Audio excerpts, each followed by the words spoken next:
Welcome to the Foil Life Podcast, where we talk about foiling and the lifestyles of those who enjoy these great sports. Yes. Actually, the $35 fridge. Very good. I'm sure it lasts forever. So I was scouring Facebook Marketplace and I was like, oh, this guy. And it was over in Kihei and I'm all the way up in Haiku. So, and I go for groceries, right? Because I'm all stoked to get food because I can finally get food. And then I get there and I have $99 in cash. And I'm like, here you go, ma'am. Like all excited that I gave all my cash. And then I'm like, I walk out to the parking lot and said, you idiot, how are you supposed to buy your fridge now? So I was like, damn it. So I try my debit card. That doesn't work. Call the bank. That doesn't work. So I had to drive 45 minutes back to my house, pick up my cash, drive 45 minutes to pick the fridge and 45 minutes back. And then it's a used fridge. I didn't even know if it was going to work. Anyways, now it's cold. And then afterwards, I thought like, I could have just went to Lowe's and got a brand new one for $150. Anyways, we digress. But hey, welcome to the show. Thanks for joining us. Thanks for the invite. You're welcome. You are in one of the most beautiful little islands in the world right now, Mauritius.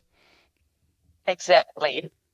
Can you walk us through how did you get there? Because you're coming from, where were you born? I was born in Germany, so I'm German.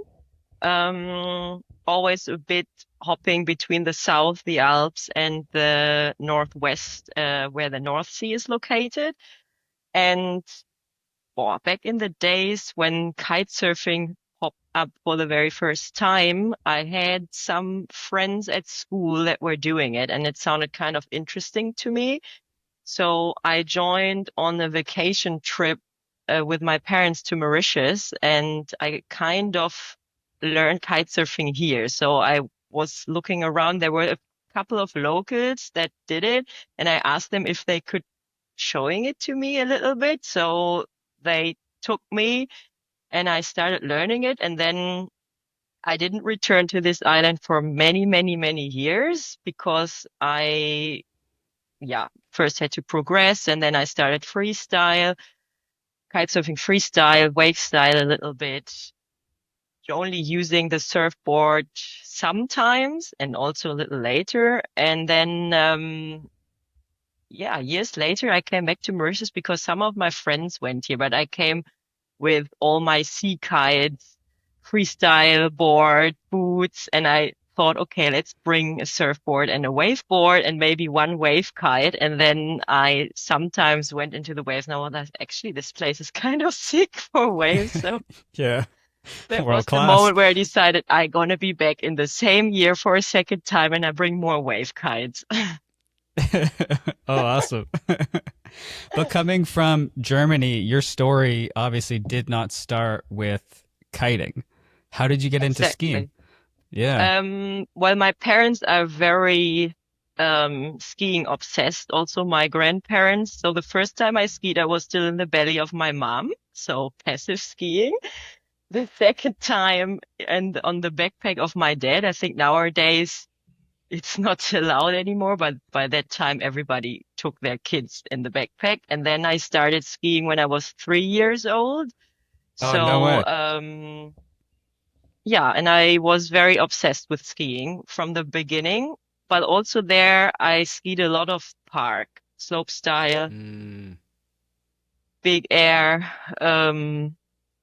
I was kind of basically living in the park, and when there was powder, I went a bit of backcountry skiing. And then I did a season in Serre-Chevalier in France, and this is a very nice powder place. They also have a fun park, but they have sick lines. So I got way more into powder skiing. And I met another girl there, Tonje. She's also, well, she's not Canadian, she's Norwegian, but then she moved to Canada, and we had an awesome season together, just free riding. That was pretty fun. And then from there, I went to Verbier, and it kind of was then only free riding free riding. Ski touring is also very interesting. I really enjoy it. Bit of high alpine mountaineering is sometimes fun to put a little ice screw every now and then. And then just ride, yeah. Oh, so how did it go from there just to fun riding to getting all your sponsors and taking it to that next level? So in both sports, skiing and kite surfing, the sponsoring started actually when I was in freestyle because that's also when these competitions started. So I went to kind of all the competitions that were around where I didn't have to travel so far and just tried to get a place on the podium to then try to get in contact with brands to ask them if they could sponsor me because obviously, I mean, I was super young. I just finished school. I could drive to places. I had the driving license because in Germany it starts with 18 years old and I was in university a student, so you do not make a lot of money. So I thought, okay, if I want to do these sports on a regular basis, I need to get sponsors. Elsewise, it's kind of impossible to afford it. And my parents also had the attempt, we are not gonna give her just money that she can buy all the gear. If she wants it really hard, then she kind of has to make it going by herself. So yeah, I went to every competition that was around and I was successful, I can say. I won a lot and then it started with sponsoring. I got the first outerwear sponsor, skiing sponsor, first kite surfing sponsor. And then I thought, okay, also another challenge because other athletes that are only sponsored in skiing, they're going to travel to the glaciers in summer, though they're having like 360 days of training and skiing. And the same thing for kite surfing. They will be all year long on the board. So I kind of need to try to hold the level and become better, though I'm always having half a year, like the season of training. So I, kind of mixed together a training plan that I'm also training the muscles, the particular muscles that are needed for those sports to keeping up in both disciplines at the same level like people that are doing it all year long. And yeah, that's not an easy feat. No, it's not easy, but it's possible, 100%. And I think also the sports are not that different. It's both with gliding. You need to have body control. You're in the element. So I think maybe it even helps, I would say. Well, to have, especially if you're doing anything acrobatic skiing wise, I could see how that could help with kiting and then help with winging as well. Because we're into foiling and all those kind of sports. When did Slingshot and that kind of whole world approach you? With Slingshot, now I have to think. I think I'm with them now since 7-8 years now. Oh wow, good for you. I think so. Bummer, I should have looked it up. I think 8 years now. Shall we pause? Shall I? You can look it up if you want. Sure, I'll turn off my fridge at the same time. This was my first competition. I was a Slingshot, and this was 2019. So 6 years now. All right. And now we have to remember how we're going to transition this. All right, I think I have an idea. Oh, let's go back to skiing for a second. Because I want you to talk us through this crazy line. Your favorite one. All right, so I'm going to mash this together, or we're going to keep it and we'll see how it goes. No, we're going to cut something. But from your free ride skiing, can you walk us through here? Let me show this up because I looked at this and this looks insanely steep. All right, let's play this thing again. For folks that are just on audio, we're checking out this YouTube video or this Instagram video right here. Do you want to walk us through this? Yeah. So this is kind of one of my, well, backyard lines. I'm living close to Gstaad since a couple of years.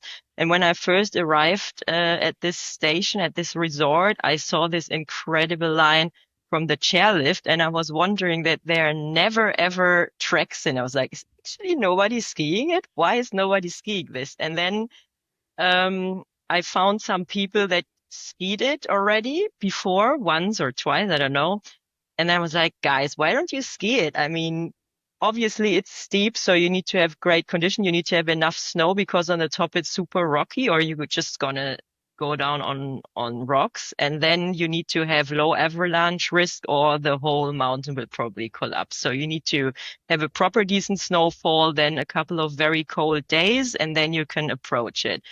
So then the first year when I was at the new resort, we skied it for the first time. And yeah, the first time I was pretty nervous. I was standing there and they were like, if you don't feel it, you don't have to go. We can ski around. I was like, no, I I got definitely this. gonna go down there. I just need to breathe a couple of more times. And then, yeah, and since then, I kind of ski this line every season minimum once. Usually in January, you have the best conditions for it. And the fun fact is when I work from home, I can see this line through my window. It's on the other side of the valley, but you can Oh, kind no of way. see it from far away. So and in the mornings and evenings when you have the sundowner sunset, this mountain looks always epic, like kind of purple colors and yeah, nice when you. Just sitting there calling you. It's too bad you're not sponsored by North because you'd be like, it calls. True. Because And it's that's actually a north face. So oh, damn, there you go. Mike, what are you guys doing? So from skiing, like what captivated you to start kiting after? Because there's some people that just love skiing so much that's all they will ever do. Skiing and snow and kiting, obviously, two completely different worlds. I know you mentioned that you went on a trip to Mauritius, but what was it that captivated you about kiting? Because it's a completely different feel, I find.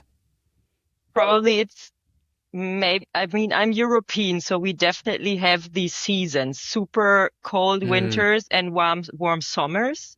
So kite surfing in -2 degrees is not really enjoyable. And skiing on the glacier in summer, especially with climate change, is also, it's not that enjoyable. So I think, okay, I could jump into the airplane and just travel around the world and just following the snow or just following nice summer vibes, the sun, and going to all the kitesurf spots. But I mean, I thought I just accept we have winter, spring, summer, and autumn.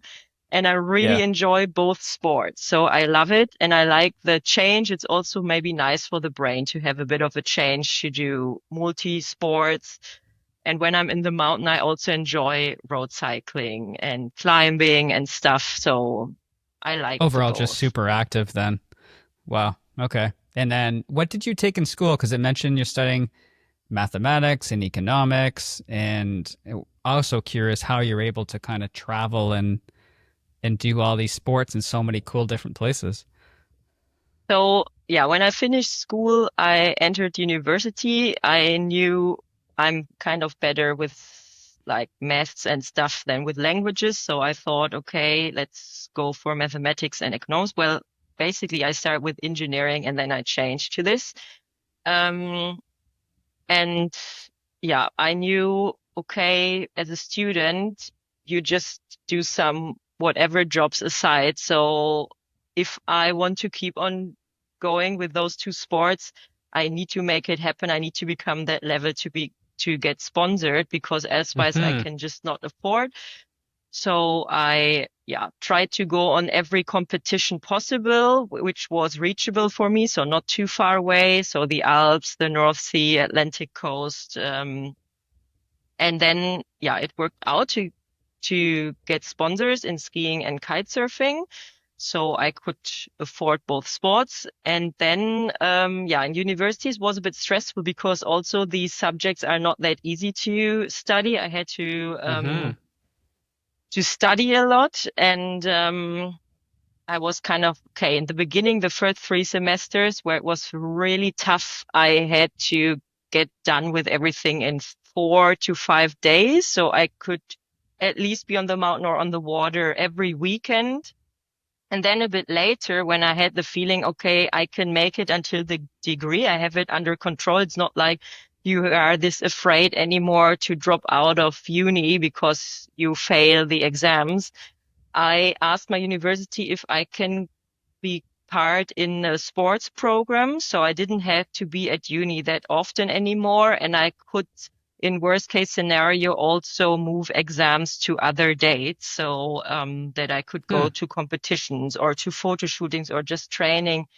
And then, it was a bit easier then afterwards. Who was your first wind sports sponsor? My first wind sports kitesurf sponsor was Gastra. And then it went to Slingshot OneLock system. Exactly. Then since over 6 years now, I'm with Slingshot. Yes. Oh, cool. How do you like them as a brand? Obviously, I'm buddies with Gary Sisker, and he's in Levanton a lot in the wintertime, and we're still yet to get a proper session together. This winter he was kiting, and I was just struggling on the parawing. And he just does a nice little turn in front of me. Say, "Hey, bud, how you having fun today yet?" It's like, "Yes, I'm gonna get this. I'm gonna get this."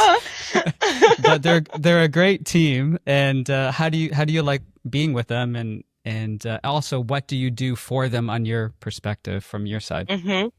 So yeah, obviously I really love it. I enjoy it. It feels like a never ending student party, let's say it like this, to be on the team with them. So before I joined the team, I knew already many of them, especially also from the European and German team, but also from the US team. And it was always super fun. And they was like, "Why don't you change? You're anyway just hanging out with us." And then I was like, "Yeah, but it's not you gonna decide it, right? It needs to be, the True.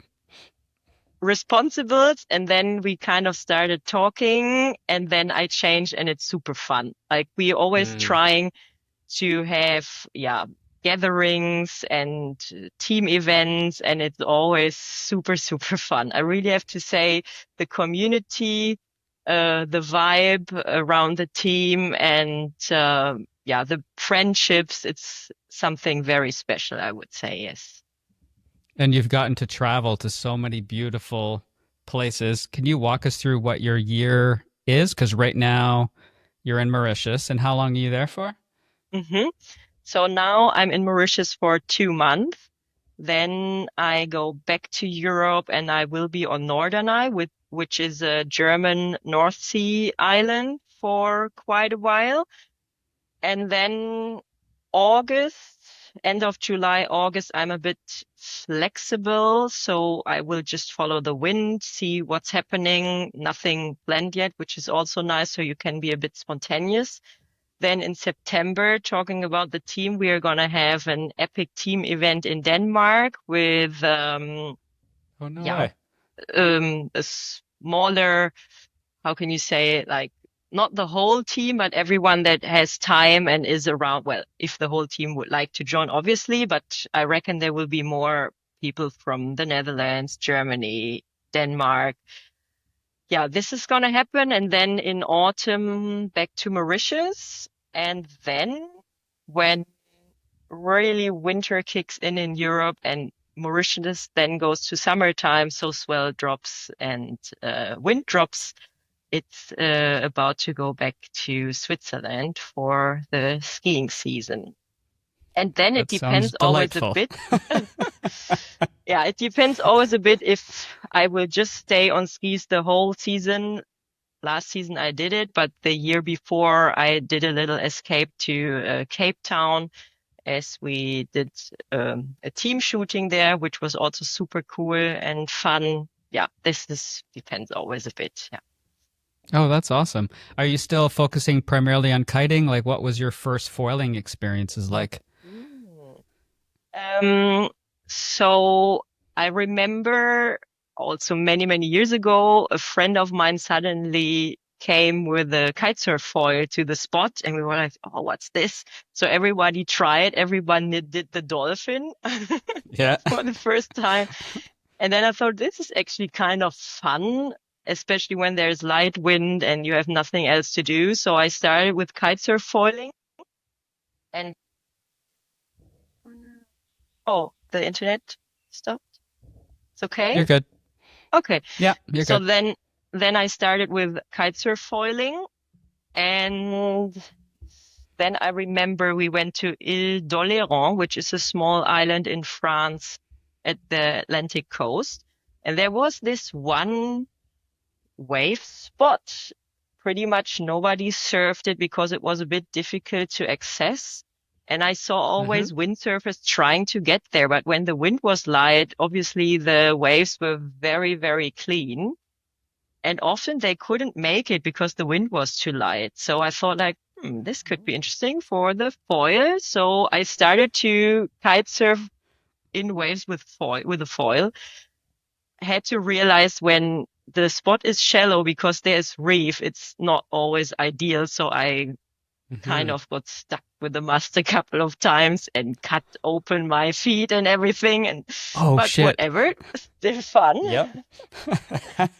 And then years later, this was actually in Mauritius, I saw the developers of Ozone with the first wing foil equipment.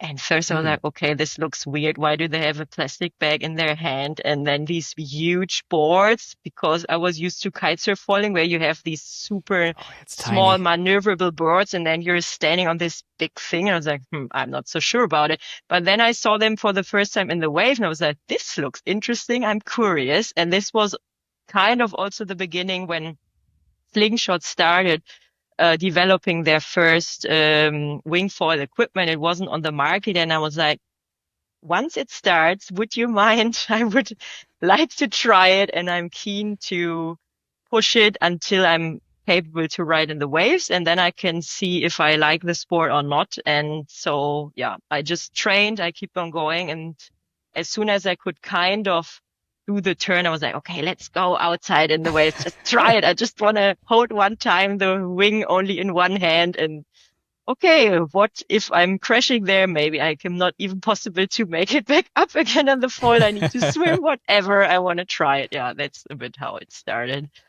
Oh, sweet. It is pretty fun though in the waves, isn't it? Yes.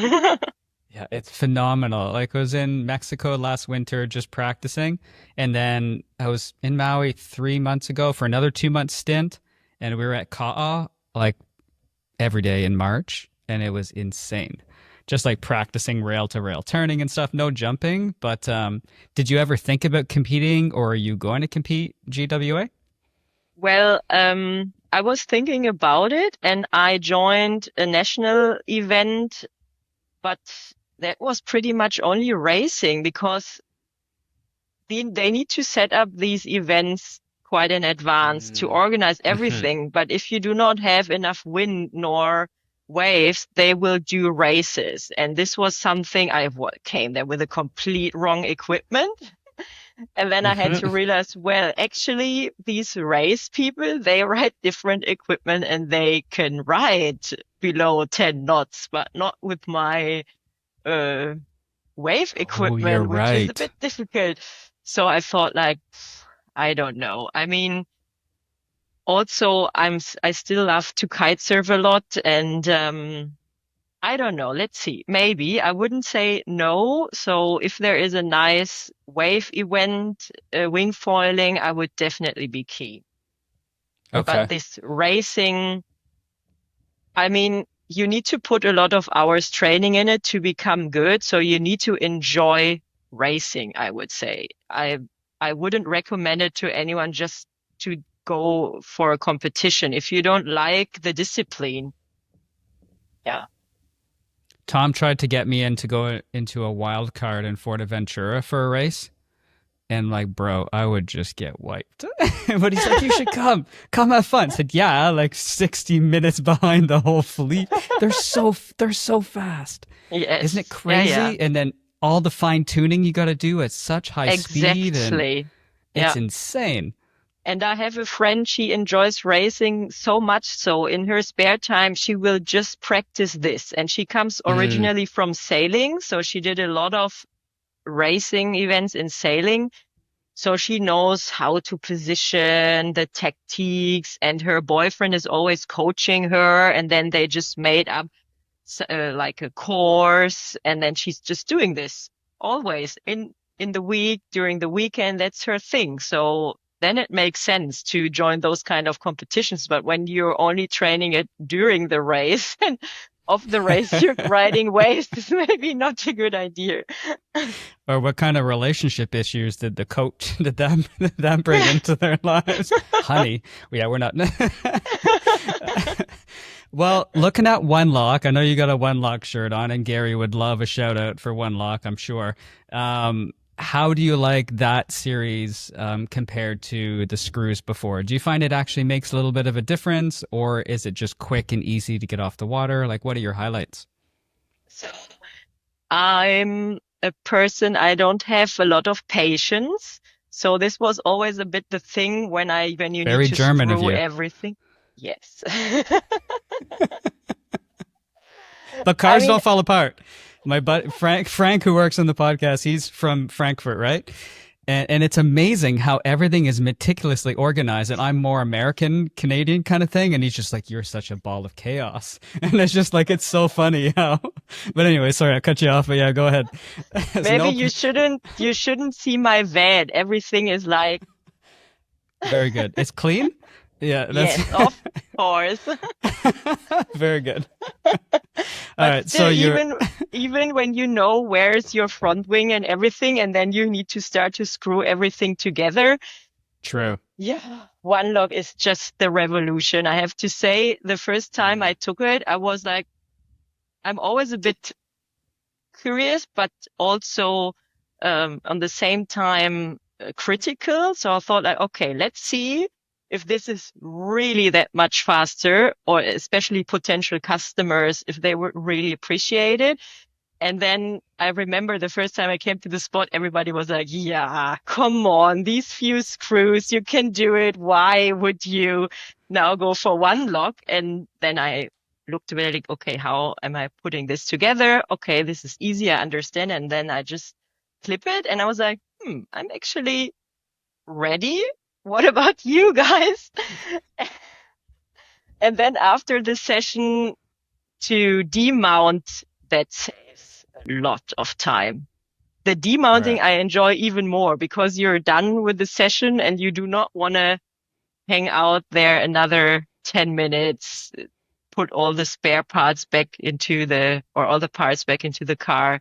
And yeah, I definitely have to say it saves time, 100%. And then people That's asking also me, hmm, That's also sorry. when you get caught in the conversations at the beach and you don't want to be there anymore, right? And you just Ah, want to yeah, go home. true. Yeah, That's true. probably why they developed it.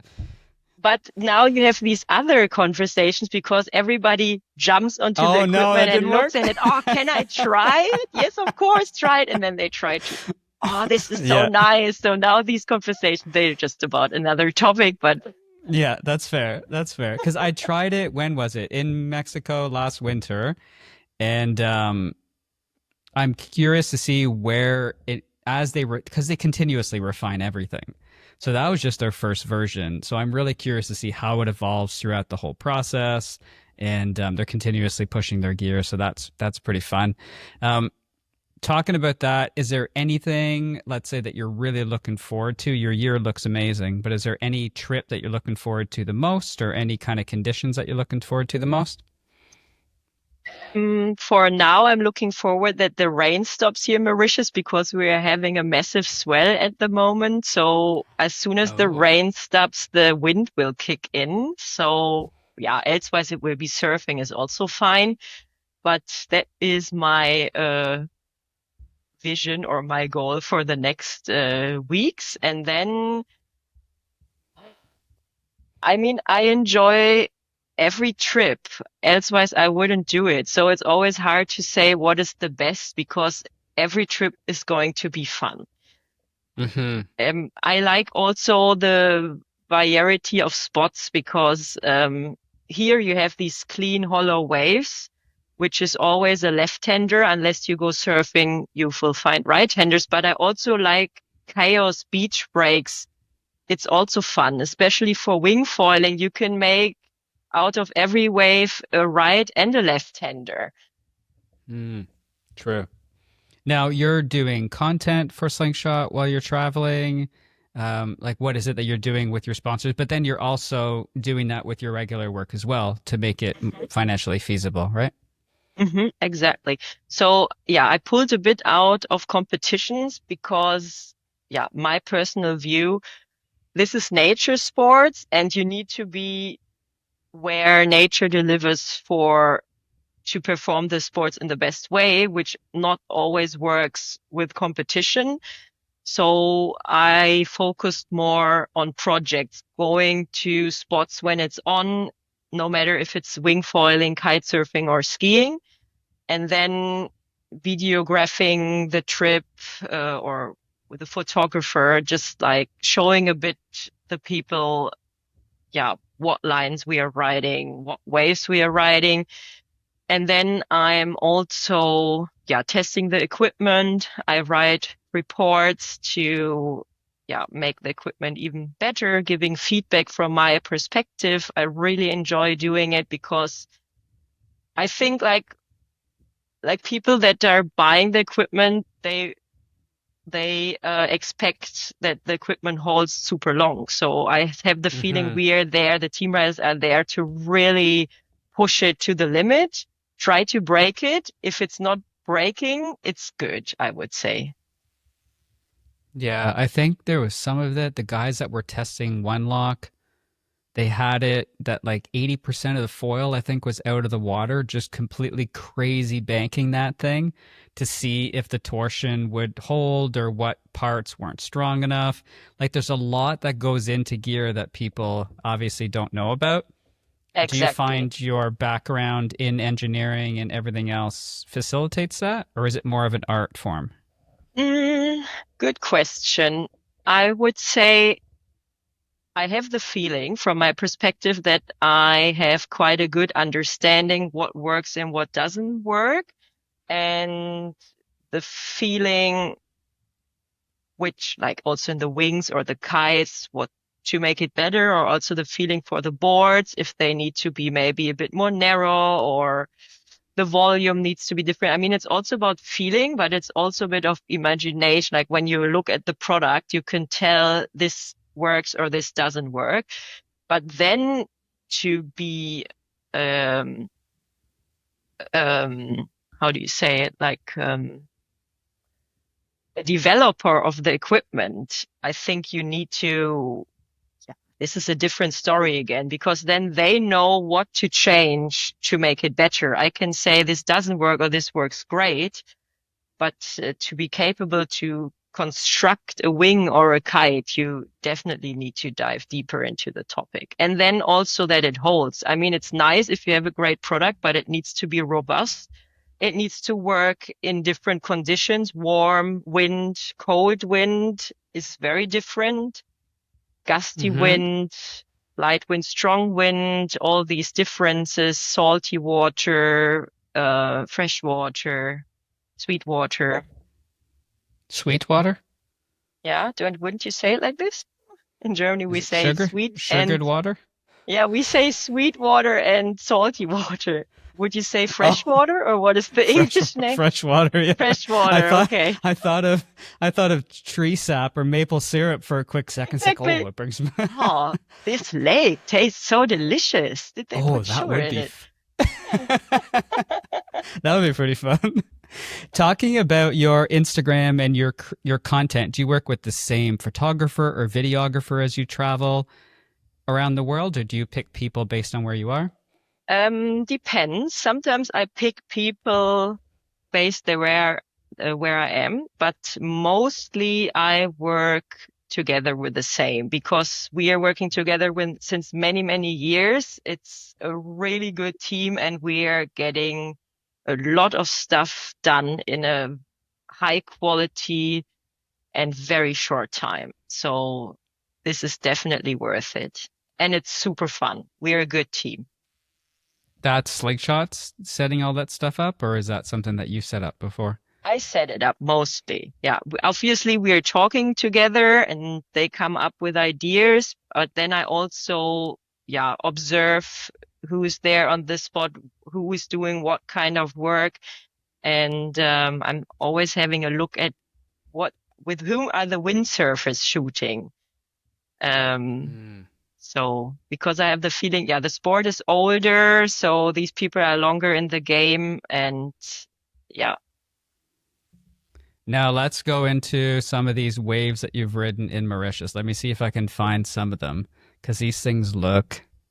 My brother and I have been talking about Mauritius. It's just so far. We may have to settle on Maui. But so Like a you're saying they're long mainly trip. left-handers, but these things are apparently really powerful over there, aren't they? Yes, if you get smashed, you gonna feel it. Okay. Is there a favorite wave that you've ridden there that might be on your Instagram? Well, I would say obviously One Eye is my favorite wave here, which is What's this one? This one is Chameau, end of Chameau, beginning of One Eye, because these spots linking into each other. And on a good day, you can ride it from Chameau until the channel of One Eye. But there are also other spots around. So you can reach from one parking lot basically 5 different waves. Or you travel a bit around and you can access also other nice waves. But this one, if One Eye delivers, it's definitely sick.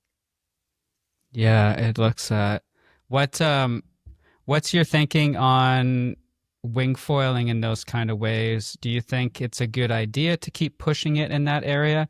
Or do you think eventually people are going to get more into trouble? Or because the level right now is absolutely insane in waves for winging. So, One Eye is forbidden to wing. This is a bit, Okay. In the beginning, people winged there, and then the authorities said, okay, this is going to be too crazy, because in the high season, it's very busy with windsurfers and kite surfers.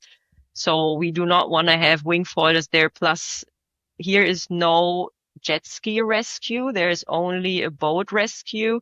The reef is very shallow. And then they were afraid if people get stuck there and more accidents going to happen, that maybe the government shuts the spot down completely. That's a bit the idea why they forbid wing foiling there. But there are other spots where you can wing foil, where it's a bit deeper, and also you have super nice waves. To answer your question, the thing is, what makes this spot in my eyes, especially for beginners, a bit more dangerous.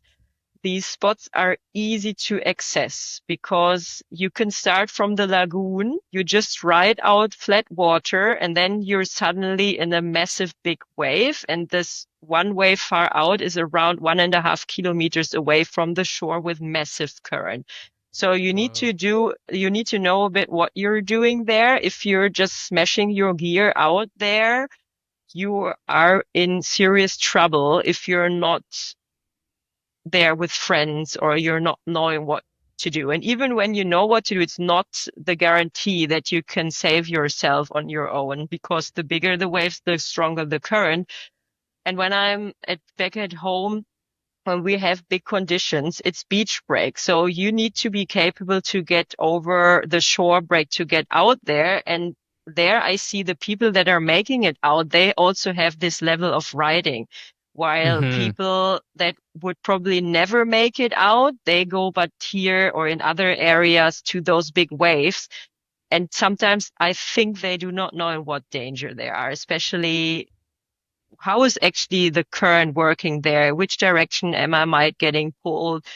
How can I see that the wind maybe dies? What is my escape scenario if I crash my gear? Am I actually capable to hold my breath for a super long time? Because this wave is pushing forward. When you're there in the washing machine with your gear gets pushed forward until the wave reduces its energy. So you need to hold your breath quite a long time. But I mean, Hmm. everybody started at one Yeah. point, so I can also understand that they want to discover the sports. And when I came into wave riding, people told me you need to become a really good surfer to rescue yourself. And I was like, that's actually a good idea. But I think if nobody would have told me this, I would have probably just continued riding. So I said, okay, because I started normal surfing quite Hmm. late, and I said, okay, I need to surf every day now to be capable to rescue myself when I crash my kite, my wing in serious condition, that I'm not afraid. So just ride these waves in, and that definitely helped. So surfing is for myself personally a must. Yeah. Yeah, given the conditions. Have you tried parawinging yet? A little bit. Yeah. I know that we at Slingshot, we're gonna launch a Parawing soon. So I think I will be also in the game then. Um, All right. Here in Nice. Mauritius, I think I would prefer the wing, but at the North Sea at home, it's gonna be a super fun toy because we have those massive rollers outside where you can just ride forever. And then I think it's way more fun to just put the power wing away than holding the normal wing the whole time in your hand. It is a pretty fun toy. I think I have 6 or 7 sessions on one so far. They're Hmm. powerful little things, but for downwinding, it is really neat. And you can hook in and just do like a short line kite session, which is actually pretty fun as well. Yeah, exactly. So I'm curious to see because North just came out with their Ranger, Duotone just came out with theirs. Who else? There's, I don't know, 4 or 5 other brands. I guess Hmm. we're going to be expecting something from Slingshot soon. So yeah, I don't know. That sounds so. You have a really fun year ahead, which is really cool. Enjoy Mauritius, and any favorite food on that island? Because I know Tom Hartman and is there, and all these other people from there. So there must be some reason other than waves. There must be some good food or something. Yeah, Tom Hartman is a really good at the barbecue. So Is recently he? we were there and he was frying very good fish. That was Really? like tuna steak on a barbecue. Really? All Oh, right. it's pretty good. All right. We'll talk to him about that. I got to get him out to these parts of the world. Maybe he can cook up some fish here. Well, Yeah, hey, and also, thanks for. Oh, sorry, go sorry. ahead. No, No, I no, go was ahead. just saying, this island is influenced by so many cultures, so you have a lot of different food. Indian food is big here as well. It's also very Really? delicious. Oh, nice. Have you been to Caribbean at all for anything? Windsurf or Um, kite wise or we just got back from yes. Bonaire and we felt that was Hmm. such a beautiful island for these sports as well. Flat Hmm. water, but it's the colors of the water when you're flying over it. It's really neat. Yes. Yeah, I've been there, but it's a bit of a while ago. I should go there again. Yeah. Okay. Well, hey, thanks for taking time out of your day. And how's the forecast looking now? Is the rain gone? Good. The Is it? rain, it's still a bit cloudy, but I see a little bit the sun coming out, so I'm still optimistic. Maybe by noon the clouds will be gone and then the wind is back. Very fun. All right. I think I'm going to hit the gym. It's only 7 o'clock here and it's 8 a.m. Or it must be 9 a.m. where you are, right? Yes, exactly. This still baffles my mind that time zones work like this. Well, hey, thanks for coming on. It was great chatting with you. And we're looking forward to following your year. Hope your trips go well and you have some really fun adventures. And when Slingshot comes out with their OneLock 2 system, let us know how it is. Yes, 100%. Thank you for having me. You're welcome. All right. We'll see you in the next one, everybody. Bye.